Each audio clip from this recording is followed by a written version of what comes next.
मोअज़्ज़िज़ सादा कराम और मेरे अजीज साथियों, अस्सलाम वालेकुम।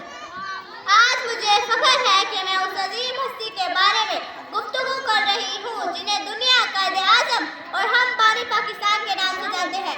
मोहम्मद अली जनाब वो शख्सियत है जिन्होंने ना सिर्फ बरसगार के मुसलमानों को एक वाज़ेह मकसद दिया, बल्कि अपने अमल, किरदार और बसीरत से ये साबित किया कि दियानत, मेहनत और असूल पसंदी ही हकीकी कामयाबी का रास्ता है। कायद-ए-आज़म 25 दिसंबर 1876 को कराची में पैदा हुए। इब्तिदाई में उनकी शख्सियत में वक़ार, खुद-एतमादी और असूल पसंदी नुमायां थी।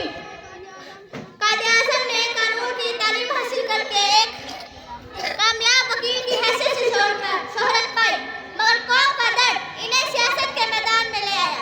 वो जानते थे कि बर्र-ए-सगीर के मुसलमान महज एक अक़लियत नहीं, बल्कि एक अलग कौम है जिनकी तारीख, रवायत और मफादात हिंदू से जुदा है। उन्होंने मुसलमानों के हक के लिए आईनी, जमहूरी और पुरअमन जद्दोजहद की। उनकी क़यादत का एक अहम असूल था फेथ, यूनाइटी, डिसिप्लिन, यानी ईमान, इत्तेहाद और नज़्म-ओ-ज़ब्त। यही वो सुनहरे असूल है जिन्होंने एक कमजोर और मुंतशिर कौम को एक मजबूत और मुत्तहद बावकार में मिलत में बदल दिया।